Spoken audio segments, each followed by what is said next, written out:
What is up, guys? Welcome back to the channel. My name is Kevin.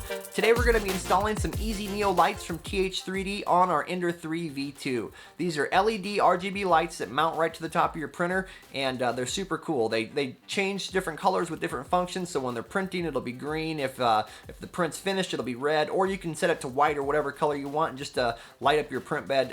Works as a nice light. They wire directly into your power supply and into your control board, and you're done. It's super cool. You flash the firmware and you're good to go. So quick disclaimer too, TH3D sent me these lights to review for free, so I did not pay for them. Just want to be transparent with you guys, but I freaking love them. They're awesome. So big thanks to TH3D for sending me those. But yeah, let's jump into it. I'm going to show you guys step by step how to install these on your Ender 3 V2. Let's get started. Alright, I've got my kit all opened up here. We've got the LED light strip, the EZNeo strip. We've got these two little pieces of plastic. I'm not sure what these are for, but we'll figure it out. We've got the wire that comes with it, and we got some hardware here for mounting it on top. If you do not have a way to step down your own power, you will need this little power adapter kit. This is sold separately, so pay attention to that. It comes with this little power converter thing and this JST ribbon cable or whatever this is called here. We're only going to use 3 of these wires, so you'll have some leftovers. But yeah, we will need that as well too. For tools, we're going to need some wire cutters. You're going to need some electrical tape. You're going to need the Allen keys that came with your printer, obviously. I've got some zip ties here. We'll be using those to route the wire. And then I'm going to be using some heat shrink. You don't have to use heat shrink. I got this kit a while ago off Amazon for like $7 or $8. But if you don't have heat shrink, you can just use electrical tape. Not a big deal. We will also be soldering in this video. If you do not know how to solder, it's very simple. This is an extremely easy soldering job to do. I will teach you how to do it if you are interested. If not, don't worry about it. You can get away without soldering. You can, just twist the wires together and use electrical tape. It's not a big deal. But yeah, so don't let soldering deter you. You can get away without having to solder if you really don't want to. So, the first thing we're going to do is we're going to get all these wires set up. So we kind of have to make our own little wiring harness. That's why they include all these wires. So we're going to make our own wiring harness, and we're going to get that all set up first. So that's the first thing we're going to do. So I'll go ahead and get everything ready, and we'll start setting up the wiring harness.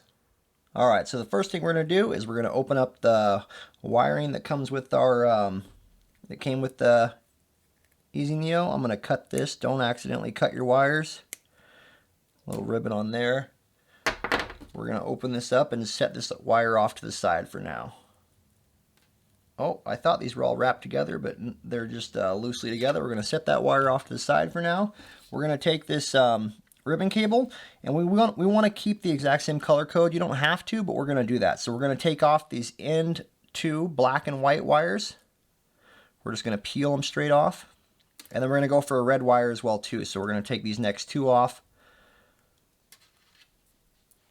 And then we're just going to go ahead and throw the brown wire away.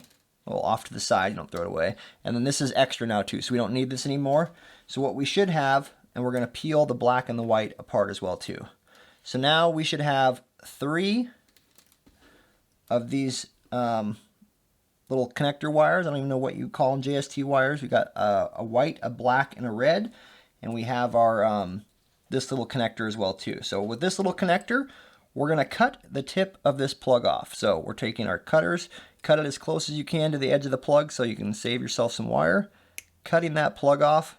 That plug is garbage now. I guess you could have snipped it a little bit shorter to reuse the plug, but whatever. And then I'm going to untwist these wires a little bit. So when we're connecting wires here, we want to make sure, it's very important, I'm going to mention this now, to always match up the proper polarity. So for example here, with this JST wire here we're going to be using, it's got a red, a black, and a white. So when you plug in, at the end here, we're going to plug in these little butt connectors straight into that connector.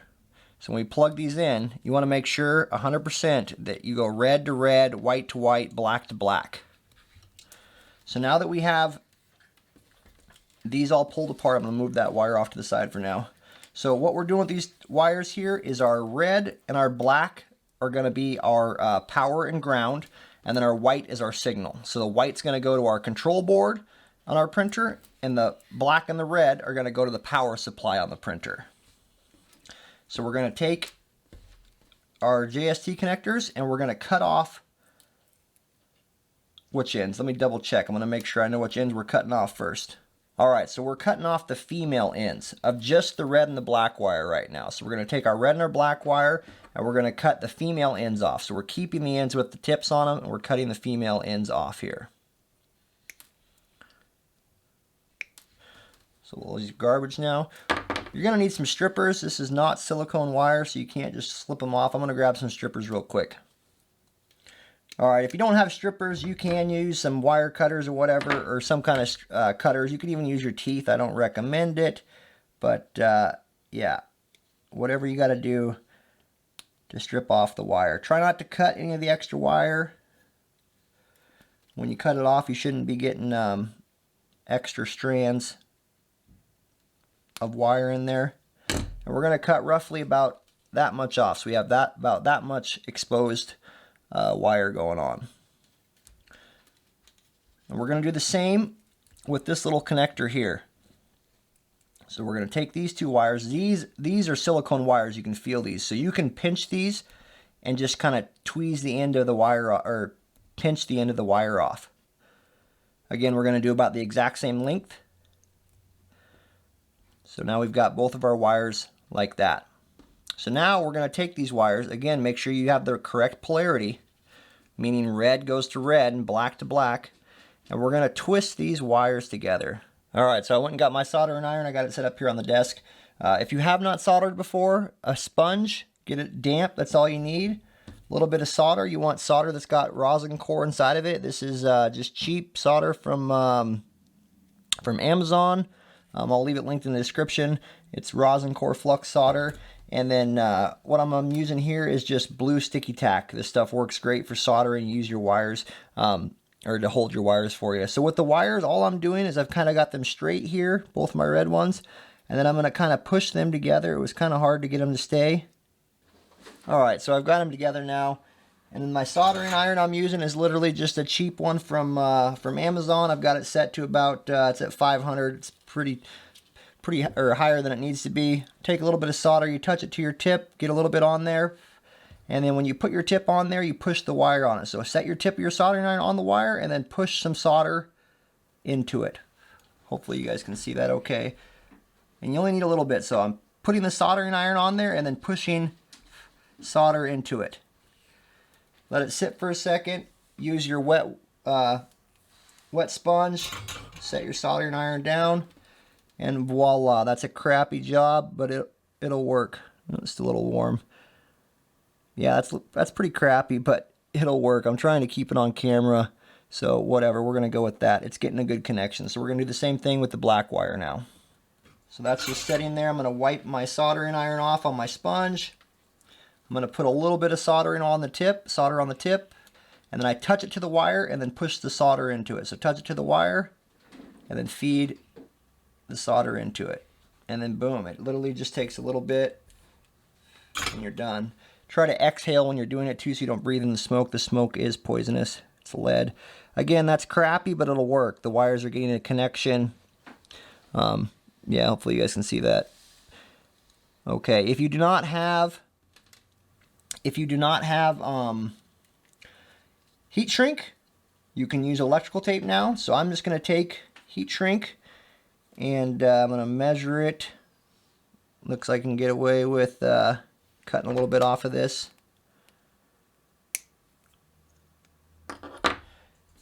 And if you don't have a heat gun, I'm going to cut both these pieces the same size here, just so they match.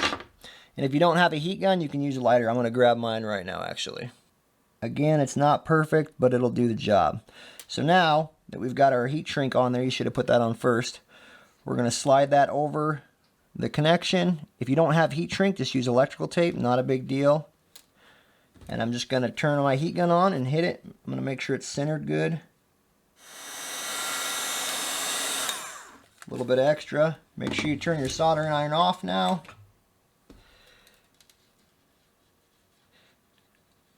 Go ahead and check them out. Make sure they're taut. Double check your connections. Make sure you didn't pull on any wires and accidentally pull anything out. So now we've got this part done. We've got our red going to our red with the male end out. We've got our black to our black, male end out. And again, if you didn't have heat shrink, just use electrical tape, twist them up, cover them up, and if you don't have solder, you could literally just twist those wires together and wrap them up. It doesn't, it'll still do the job. All right, I cleaned up a little bit. Excuse me, we are not going to do anything with our white wire. I thought we were going to cut it. We do not cut it. So we're going to take our JST connector that came with our EZNeo kit. I got a piece of heat shrink. I'm going to measure it to the proper length of this. So it's going to be roughly about that. So what we're going to do is we're going to take all of our ends that we've made now with our harness, all of the male ends, and we're going to plug them into our JST connector here. So I'm going to measure a piece of, get a piece of heat shrink that's roughly about the right size. Alright, so I'm going to use a piece of heat shrink, and I'm going to slide the heat shrink over the plug first, so I don't make the same mistake I did last time. And then this is where it's very important again to check your polarity. So we're going to take our black wire. Our black wire is going to plug into our black wire on the JST plug. I don't know if it matters which direction these go. I don't really think it does. But whatever you do, stay consistent. Just do it the exact same. So, oh, I felt it kind of move around there. So black into black. Then take your white next, as white is in the middle. White in the center. And then red on the very end. Boom, just like that. So double, triple check. Make sure you got the black wire going to the black, your white wire going to the white, red to the red, obviously. Make sure they're seated in there nicely. Push on both ends of the cable. Now I'm going to slip my heat shrink back up around the connector. If you don't have heat shrink again, use electrical tape. It's not a big deal. Set it right there. I'm going to take my heat gun again. I'm going to heat blast that. Get it centered nicely. And then, bam, we have our wiring harness done. Just to double check, we should have our white wire with the female end. We should have our power going to our step down thing here, or whatever the heck this is called, power converter. And then we've got our JST plug that goes to the other end of our EZNeo strip. So now that we have our wiring harness completely done and ready to go, we'll go ahead and get our printer ready to hardwire it in. So I've already got my spool off my printer. I'm going to get it up here on the bench so we can flip it over and get into the power supply and the control board real quick. Alright, I've gone ahead and pulled my printer forward a little bit. I've got it unplugged from the power supply. I'm going to open up my EZNeo strip here. And the first thing we're going to do is we're going to mount the LED light. So the LED light goes up at the very top here like that, with the power connector going towards the opposite side of the extruder. So the way these go together is you take this, there's 3 screws, 3 set holes, put the provided hardware in each one, straight through, and then we take these little, I still don't know what the hell these things are called, through on the back like so. And then you want them all going in the same direction, and we're going to set them up in there. Make sure you have the Allen key handy that that fits those. Nope, that one's too big. That one's, oh, that's it right there. So then we're going to set those up in there. Again, your plug goes on the opposite side of your extruder. Alright, hopefully you can see what I'm doing now. We're going to work backwards with our wire. So you could have already plugged in your wire, I just hadn't done it yet. What these little black plastic strips are for is for, we're going to hide the wire. You're going to take your wiring, you're going to put it inside the black strip like that, and then you're going to press it into one of these rails here. And that's going to hide it all the way down, and then we're going to route it like that. So it would have been easier if you plugged in your connector already, but I'm going to go ahead and bend it just a little bit like that, get a nice angle on it, and then shove that up in the end of our LED light strip. So now we're going to take our wire, and we're going to get it, we're going to tuck it all the way in that rail like that, all the way down and around. Sorry about that, my battery died. I had to change out on the camera. So now that we've got that one seated in there, you can kind of move them around a little bit with your hands. Make sure you don't got your wires too tight. You want a hair bit of slack. It's always good. But you don't want anything loose where it can get snagged in your printer while it's moving around. So take your other piece of plastic now, butt it up to that one. Make sure all your wires are seated in there properly. And shove that one in as well too. Alright, I've got my printer flipped over on its side. I've got our wires from our EZNeo, the LED lights, just hanging over the side here. Again, that's coming down the top rail. The extruder side of the printer is tipped over. We're going to have to get into the power supply and the control box here. So for the power supply, we have 4 screws here. These are Phillips head screws. And you're going to need to take off this zip tie that's holding these wires in here. I've already taken mine off, but just snip that off right now. And then if your wires, we're just going to push those back over the side for now.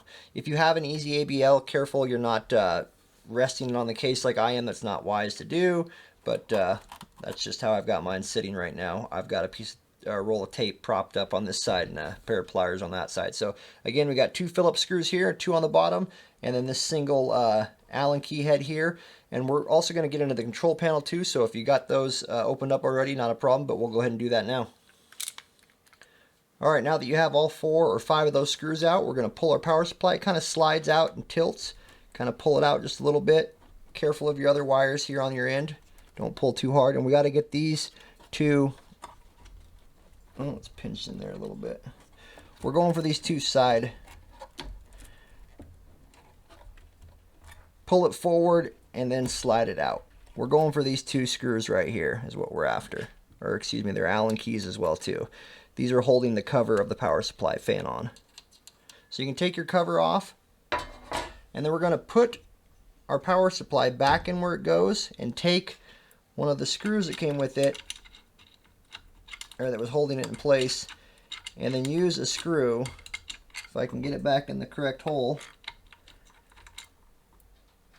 use a screw to hold it in place so it doesn't flop out on you. Alright, so now we're going to route our wires before we get them wired in. I already put my screw in here to hold the power supply in, but I'm going to pull that out 1 second. And we're going to take our wires, and there is space right in here that leads up that will not crimp your wires. So I'm going to pull this power supply out a little bit. I'm going to run my wires through there, and I'm going to push the power supply back up. Make sure your wires are flush, and they're not getting crimped anywhere though. There is space in there. Just be aware of it. And I'm going to put a screw... I'm putting a screw back in the top power supply hole, whichever one you want, to hold it in place. One thing I forgot to mention while we were building the wire harness is we will need 2 more wires. We're going to need a positive and a negative. I pulled off my yellow and orange, and I'm going to use the orange as my negative, and I'm going to use my yellow as my positive. I took a Sharpie and I wrote, or I put black marks on the one that I'm going to use my orange for my negative, so I would remember. But you can, if you want, you can take your plug here. We're wiring into our power supply right now is what we're doing. So if you want, you can cut this plug off and then just use the bare wires to wire in correctly to your power supply. But you can take also these extra wires that came with it. Again, I'm using yellow. If you're following my exact lead, I'm using a yellow for my positive. So I'm going to take this into the plug, the female end of the plug, and I'm going to plug it into the red wire.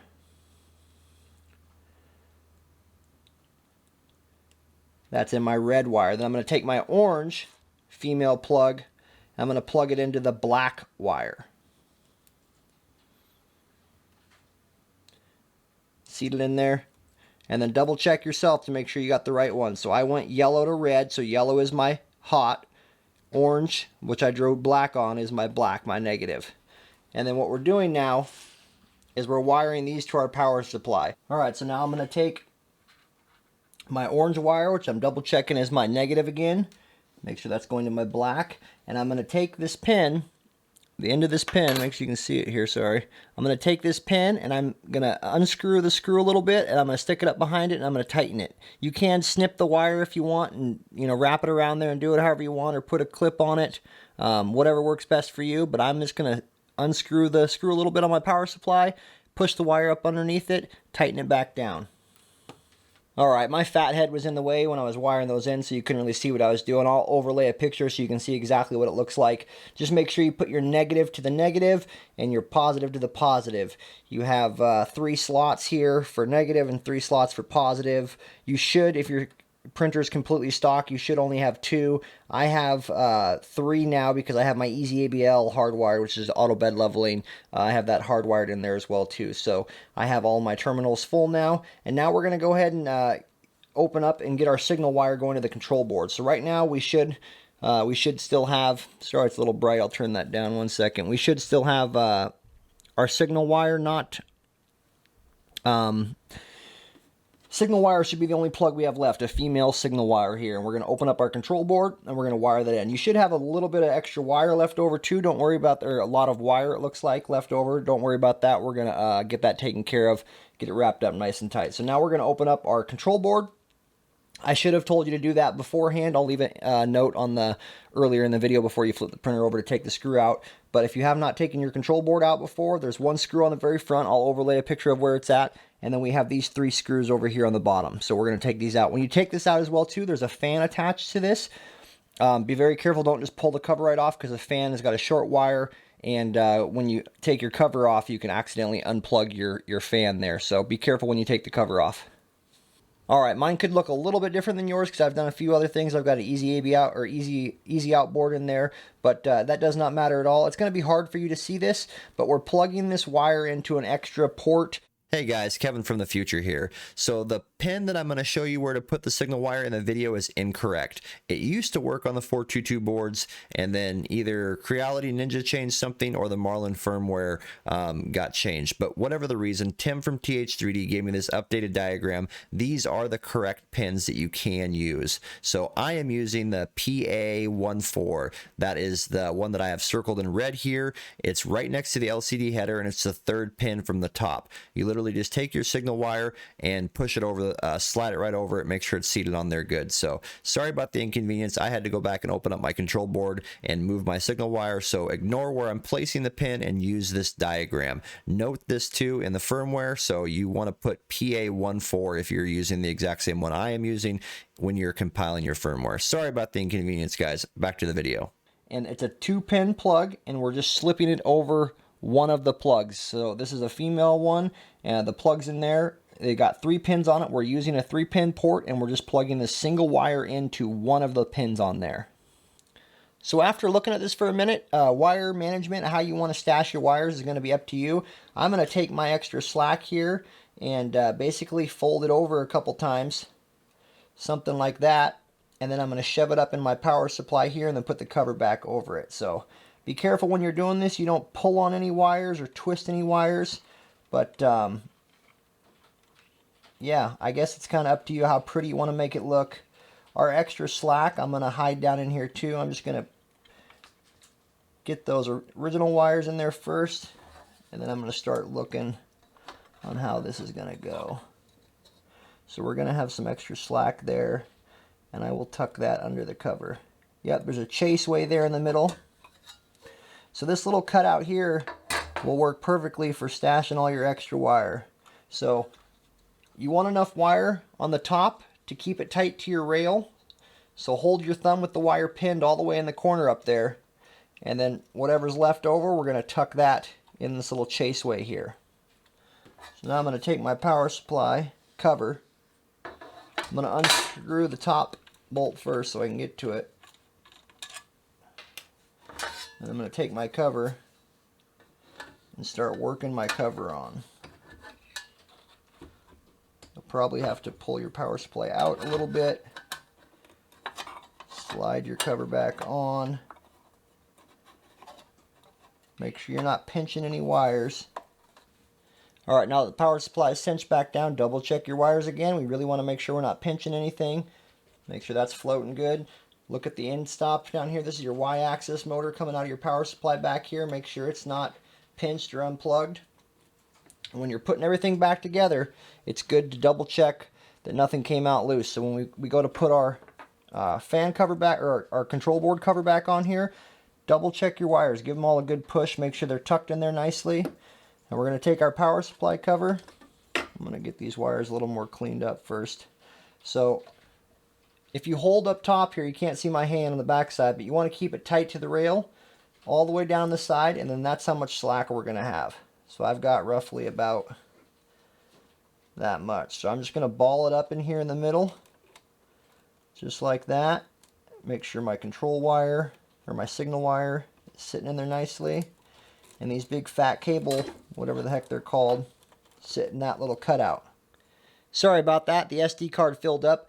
If it's not the battery, it's the SD card. But now that we've got our control panel cover back on, we've got the long screw in the back, we got these two in the front here, and then we have one more on the front side that we have to put back in still. Make sure your cables aren't pinched again. Your cover should be flush when you tuck this back in. They come out alongside your power supply here. We're going to take our cables now, we're going to run them back through here with a zip tie. So we're going to take an extra zip tie, snip off the extra, and we are done on the underside. Again, double check to make sure you didn't pinch any wires. Make sure that you still got slack in your cable there. Make sure everything's closed up nicely. Take your time and double check everything. There's no point in rushing and having to take it all back apart because you missed something silly. So we're going to go ahead and flip it over and we'll get the front situated. All right, now we've got the printer flipped back over. Don't forget to put your top screw back in your control board, the one that holds it in from the top. I'll overlay a picture again since I didn't show it in the beginning. Our wires here, I pushed them all the way tight here, these little capsules. If you take your fingernail, you can pop it back out, this covering or whatever the heck you call this plastic stuff, pull it back out. And I'm going to start mine from the bottom, and I'm going to leave a little space up here because I don't want the wheels to catch on from the bottom. So I'm going to start as low as I can down here to keep the wire as tight as possible to the frame. That way it does not possibly catch in the bed when it's going back and forth. So now I've got a little bit of gap there, but it's better than having a loose wire down here. Now my bed can move back and forth freely, and I don't worry about it possibly snagging on the power supply. Or excuse me, snagging on the bottom of the bed springs there. So now we're basically done for the most part. We've got it wired all in correctly. Now I just need to get the firmware, flash it, and we're good to go. I'll meet you over the computer and we'll flash the firmware. Alright, so the last thing to do now is to compile our firmware. If you have not done this before, it can be a little intimidating. It's not that big of a deal though. I'm not going to do a detailed guide on how to do it right now, but I have done them in the past. I will leave that in the card above and linked in the description below. So if you have not done it before, just pause the video and go watch that video real quick and then come back to this one. I'll leave it linked in the description below as how to use VSCode. If you do know how to use it, we're going to open it up. We're going to have my firmware is already going to open, but if you have not opened it up before, you just go File, Open Folder, you select whatever download, the Unified 2, wherever you downloaded it at. I already have mine open here, but we're just going to go into Configuration H. Where is that? Marlin Configuration H, and we are looking for, let me find it here, we're looking for this. So the EZNeo settings, and then we used this pin, PA4. So right here, we're going to go find the EZNeo settings and turn this on. So back to VSCode, and we're looking for EZNeo settings. EZNeo right here. So here's the EZNeo settings. So we're going to define EZNeo 220. I'm going to double check the site again. So we need to define EZNeo 220, and then we need to define the pin that we are using right here. So I'm going to go back here.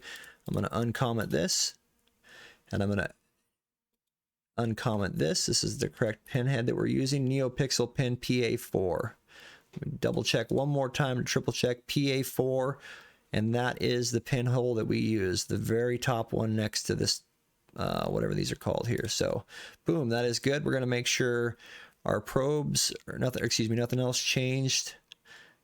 Ender 3 V2 OEM, easy out, yep, correct board. We are good to go. So now we're going to hit this little check mark at the bottom, build our firmware, and depending on how fast your computer is, it could take a minute or two.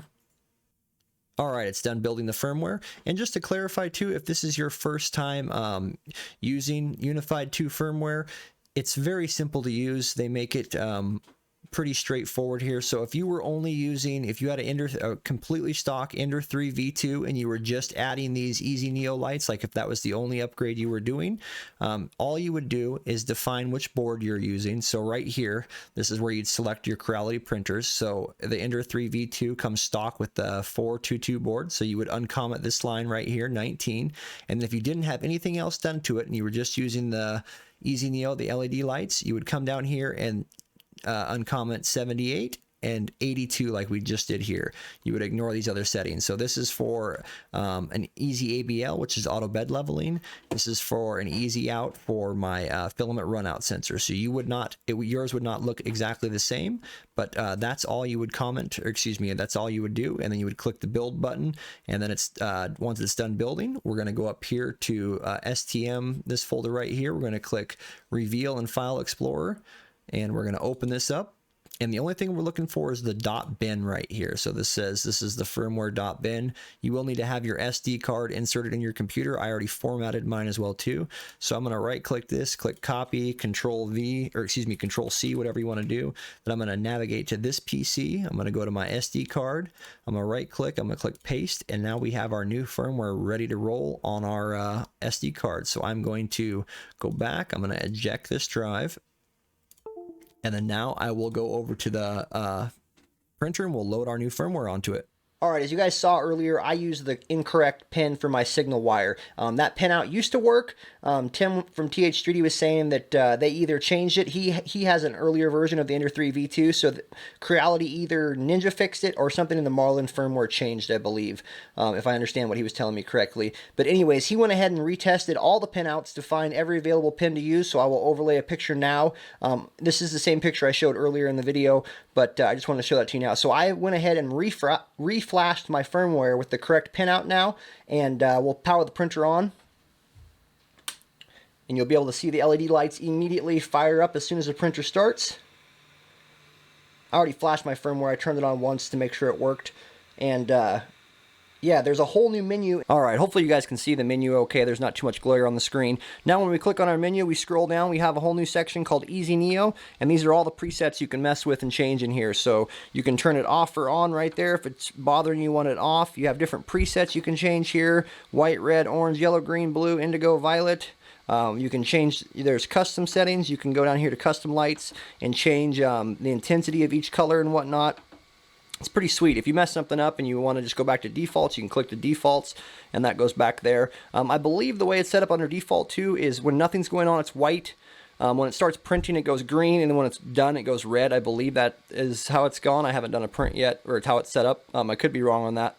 But yeah, it's pretty sweet setup.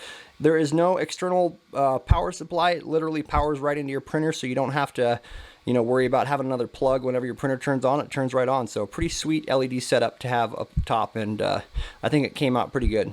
Right on, guys. I guess that about wraps it up. Thanks for taking the time to watch the video. If you have any questions at all, please feel free to ask them in the comment section below. I do my best to respond to everybody. Big thanks to TH3D for sending me the EZNeo to check out. I really appreciate that. If you guys are interested in the EZNeo, it'll be linked in the video description as well too. Yeah, anyways, hit that like button. Don't forget to subscribe to the channel. Appreciate you guys. We'll see you next time. Peace.